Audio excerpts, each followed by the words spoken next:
The big story coming in right now in the special session that has been called from April 16 to 18, the Parliament is set to debate and deliberate upon three landmark bills that could change the face of the Indian electorate.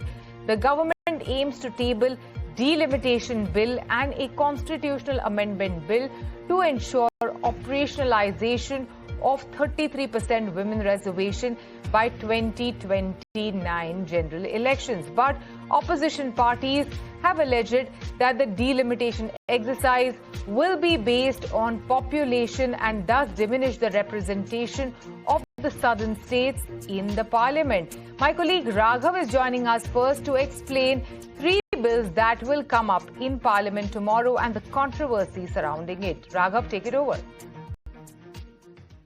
Well, mammoth changes are expected in Indian democracy, with the government pushing for the 131st Amendment Bill, changing the number of seats by enlarging the Lok Sabha, as well as implementing the one-third reservation for women. Speaking about the three bills and explaining them to you, the Constitution 131st Amendment Bill 2026 seeks to expand the Lok Sabha strength from 543 to 850 at max, and it also embeds in itself the 33% reservation for women. The second bill is the Delimitation Bill 2026 that repeals and replaces the Delimitation Act of 2002, establishing a new framework for Delimitation Commission to determine the final number of seats for the states as well as the UTs. And the third bill is the corollary bill for the Union Territories, which is the Union Territories Laws Amendment Bill 2026. This aligns the legal structures for the UTs along with the states, and this is just a corollary law for the government. A total number of 18 hours of discussion is expected in the Lok Sabha on April 16th and 17th, and a 10-hour discussion is expected in the Rajya Sabha on April 18th. Speaking about the biggest change that is expected, it's largely it's a numbers game as well as the representation part. Speaking about the numbers game first, the Lok Sabha strength is expected to rise from 543 to a ceiling of 850. Is a nearly 50% increase in each state's tally when it comes to the Lok Sabha, with 815 seats from the states as well as 35 seats from the Union Territories. This figure of 850 is only the upper limit. Even previously, the government had come down to a figure of 550, and after the delimitation, the figure was finalized at 543, and this is a similar procedure happening right now. The 2011 census will be the referencing point for the government for this particular delimitation. On the other part, this is a representation given to women, as the government has promised time and again. The one-third of the Lok Sabha seats will be reserved for women from 2029 elections onwards. The women's reservation will operate on a layered structure, applies within the general pool as well as within the SCs and STs reserved constituencies, ensuring representation both on horizontal and vertical layers, as the government has always mentioned.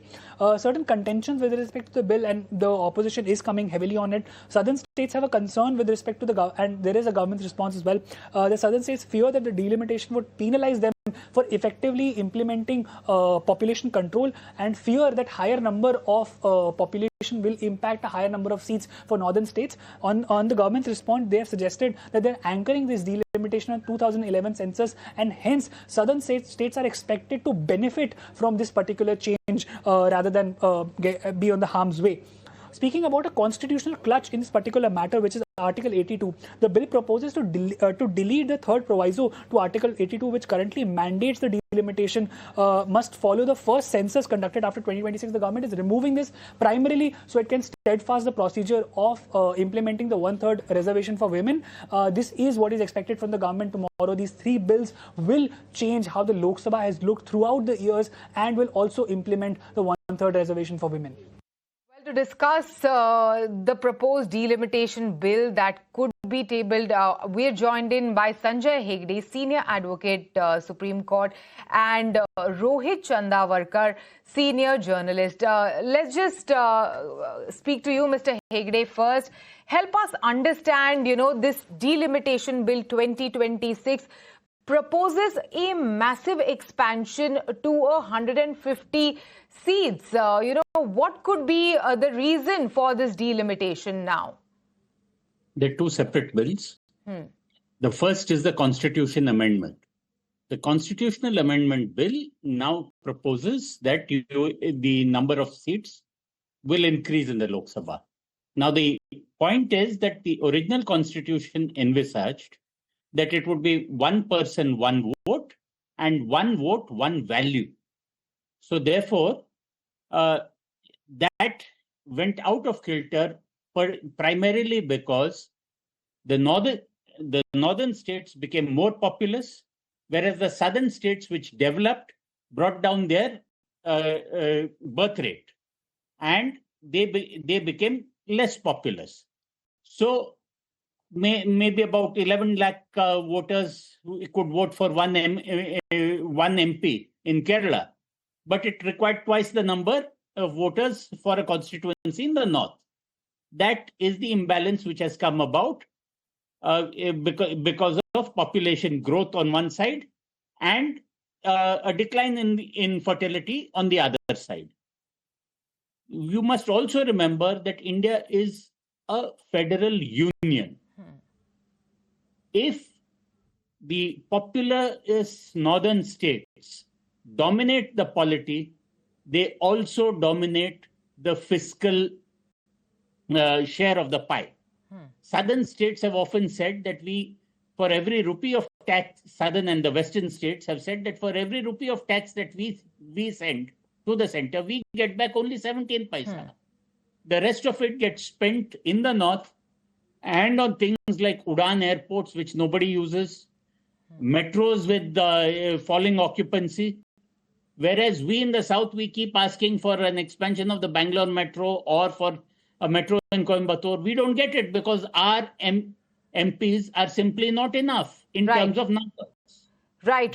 So you're saying that the concern raised by some of the South Indian leaders is legit. Let's also get the initial opening reactions from Mr. Chandavarkar, who is a senior journalist. Help us understand, do you think this move is primarily genuinely towards one person, one vote equality, or it's a strategic tool basically to fast track women's reservation, and as the other panelist, Mr. Hegde, mentioned, to potentially shift, the political power up north? I look at it, there are 2 points that I want to raise on this. Firstly, are these changes required in India, in Indian politics, the way the parliament functions, etc.? The answer is yes. We need to upgrade things, we need to change things with time, and we need to bring in new systems, new ways in which the elections are held, etc. But point number 2 is it being done in a balanced, justified, proper way? Perhaps the answer to that is no.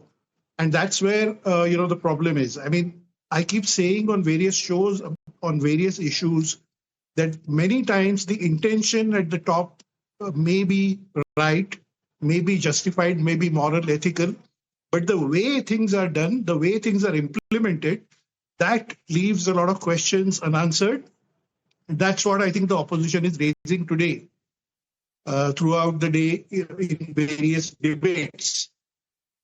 Just look at the fact that many of the opposition members are saying, even today, just one day ahead of the special session, that they have not been shown the draft of these bills. They don't know what is exactly happening. They are not properly done. Part number 2 is, why is it being done on 16, 17, 18 when various states in this country, especially from South, let's say a state like Tamil Nadu, are going to polls, assembly polls.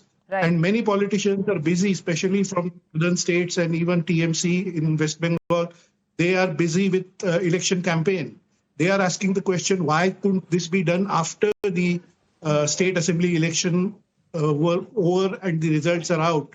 They could have got proper time to respond to this, etc. So I'm saying there are various questions being raised about the way these things are being done. Also, one more on that note, on the way in which things are done, is linking the Women's Reservation Act to the delimitation, was it a necessary step at all? Is it a necessary step? Again, another aspect that many are raising is, which especially sociologists that I talked with, they keep raising, is that women in this country are divided in so many different kind of classes, strata, in terms of their economic strength, in terms of their class, in terms of their education, in terms of their social background like caste and other things, that would it be proper to right now, or justified or ethical to right now slot women as, women in one category? How can, women living in, let's say, South Mumbai, or somebody who's raised in South Mumbai, South Bangalore or Delhi be compared with, tribal woman from Jharkhand or some other place and be categorized in the same category as women? That is one question that many sociologists are asking. So studies have to be done about, there is some debate about why the census of 2011 is being considered and no census is being done before all this process is to be implemented in 2029. Census gap, That on is the also census another gap. question. Yes, on census gap. Why? Last point. Why is there no kind of caste or society? I'm saying in terms of economic classes also. Right. That census should be done before these kinds of reservations and other things are announced, especially at the level at the topmost level, like Parliament. Right. On the census gap question, I would like Mr. Hegde to also answer that for us. Why is the 2011 census considered, instead of waiting for a most recent but, delayed census? There can be more reasons than one. Firstly, even if you conduct the census in 2026, you do not know when the final figures will be published, whether it will be in 27 or 28. We do not know. Would they be available for delimitation closer to the 2029 elections? That would also run into questions if suddenly the number of seats were to be increased. In fact, there are South Indian journalists who have argued that it is better for the South to take the deal now, where you are relying on the 2021 census figures, because any figures that come out in 2026 or 2027 will be further worse for the South, because population has shrunk even more. And the disparity between the South and the North will be greater. So therefore, today in the Delimitation Act, they've chosen the 2011 census figures, which are already published. But please look at what they've said in the Constitution Amendment. The Constitution Amendment says such census figures, such published census figures as Parliament by law may specify. Parliament today in the current delimitation has specified 2011. But a future Parliament might even say we will go by the 1971 census figures. That, to my mind, is a major flaw in the Constitution Amendment itself that is being proposed. Right. Mr. Hegde, also help us understand why is the bill being introduced in a special session now rather than during a regular parliamentary session? The political timing of it. I can't speak for the politics of the ruling party, but please look at their patterns. They brought in the Article 370 abrogation very suddenly. They brought in the E.W.S. very suddenly.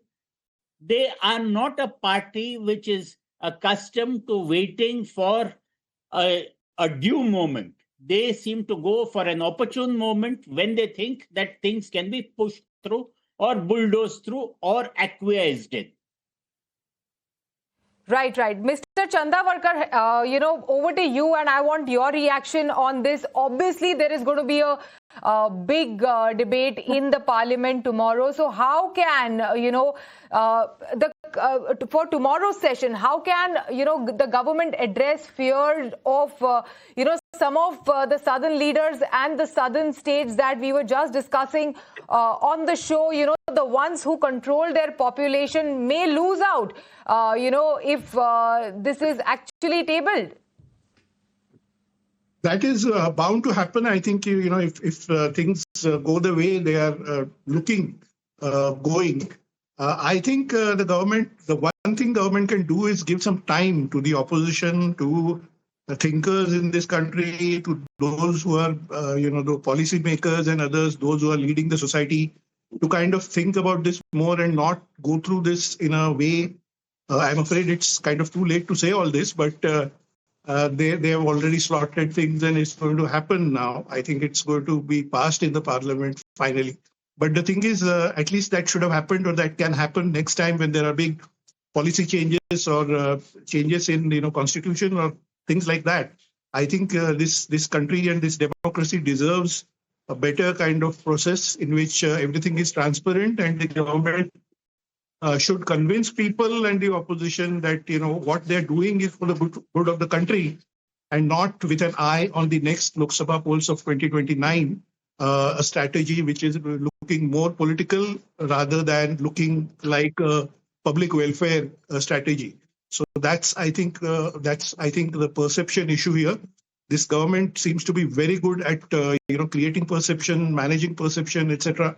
This one thing they should do, that they should take people in confidence and kind of convince the opposition, as well as people like us, media and others, that what they are doing is finally going to be good for the country and for the people of this country, and it will lead towards development and more democratic kind of a country that we look forward to having here. Right. Considering, given your experience in covering politics over so many years, Mr. Chandavarkar, final word, help us understand, apart from, the concerns of the southern states and, that kind of divide, what other inequalities may this create? Yeah, I think that's a very good question, and that's what many thinkers are hinting at. Even a leader of, the former Union Minister and independent MP Kapil Sibal held a press conference, I believe, in Delhi today afternoon, and he expressed concern over the fact that this might, we hope not, but this might lead towards threatening the republic nature of this country, where the southern states once again feel that they're being left out and there is injustice against them, etc. I hope they get convinced that, just because the ruling party is doing well in the northern part of the country, they are taking along northern states with them, or they want to take the southern states also on the path of progress and development. And there is a large debate even going on in a state like Maharashtra, or even in Bengal, which are, culturally rich and also industrially doing well, states that are doing well, that their share in the GST, especially even a state like Gujarat, let's say, is not being returned to them in the way some of the northern states are getting share in the national revenue, GST. So, that is already happening on the economic front, many allege.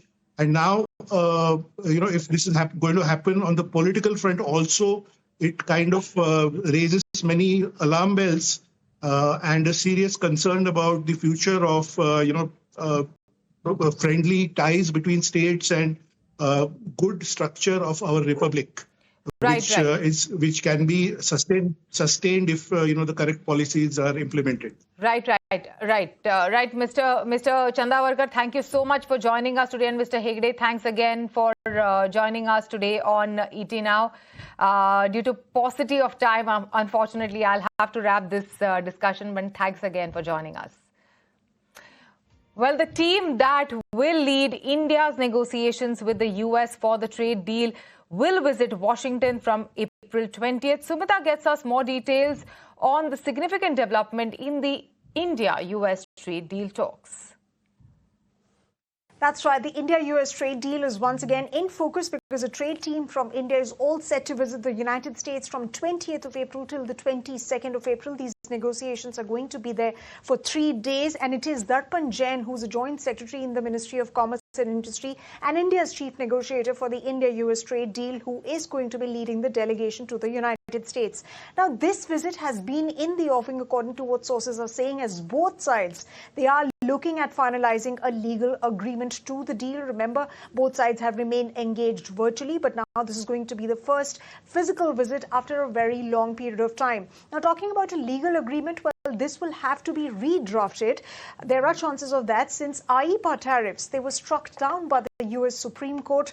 And of course, India, meanwhile, the messaging that we're getting from government sources is that India stands by the deal and this is going to continue. And India is looking at getting a comparative advantage. A preferential access is something that India will be looking forward to, especially when this legal agreement gets drafted. In fact, the teams are expected to engage on agreement finalization, the deal contours, the structure of the deal, and of course, signing of the deal. When is it that the signing of the deal can take place? Both sides are looking at finalizing a date for deal signing as soon as possible. Now, discussions on the quantum of tariff reduction, which is going to take place, that will also be discussed. Now, this is an important point because under IEPA tariffs, they were struck down by the Supreme Court. An 18% of tariff was offered to the United States. But of course, now there will be discussions and negotiations on that aspect. It's also important about the quantum of tariff reduction and how much of tariff reduction is expected. This is essentially because now there are two different investigations that are currently on. Now, it's also important to note, and this is what government sources have told ET now, that further sanctions waiver on Russian and Iranian oil and Chabahar port, they will not be discussed as part of this visit. So it's an important visit given the fact that U.S. and India had announced finalization of an interim trade agreement in February 2028. Both the sides were looking at signing the deal in March 2026. However, it is the U.S. Supreme Court that deemed tariffs under IEPA as illegal. Right, Sumita, thank you so much for those details. But ongoing talks with US to upcoming agreement with the UK, New Zealand and Oman and the reviews of existing pacts. India is accelerating its trade strategy rapidly. Sumita brings us a detailed roundup of India's fast-evolving trade landscape with multiple FTAs progressing across key global markets. That's right. While Middle East tensions, they continue to mount, but the export industry that has been quick to adapt. They are looking at new markets for diversification as well. But a larger hope is that FTAs that were signed last year by India with various geographies, they will come into effect. They will come into operation in this financial year. For instance, the India-U.S. trade talks. Let's first talk about that. Well, a negotiating team from India is going to be there in the United States from April 20th to April 22nd. And of course, they're going to be finalizing and looking at finalizing a legal agreement. Let's talk about the India-UK FTA. In fact, that is expected to come into force by May 2026. So just a couple of weeks more left for that to come into effect. The FTA with Oman that India struck, that is expected to come into force by June 1st as well. So there you go with the Oman FTA. The FTA with New Zealand, well, that is expected to be signed on 27th of April 2026. And there is a likelihood, and both teams are working to ensure that that comes into force in October 2026. Now, both sides are also working to ensure that the signing of the EU-India FTA happens before the end of this calendar year. While a review of several FTAs is also going on at the moment, the India-Korea CEPA that is undergoing a review along with the India-ASEAN FTA. As far as India-Canada trade negotiations are concerned, well, the second round of negotiations is scheduled for early part of the May. The first round of negotiations happened some time back. So, of course, a lot of hope really hinges on when these FTAs come into effect, and for the rest, which have not been signed or which have not been finalized, to fast track these talks. Well, Sumita, thank you so much for getting us an update on the trade deals that, India will soon conclude signing. Well, with that, it's a wrap on this edition of India Tonight. Goodbye from me, Shivani Kharat, and the entire team of ET Now.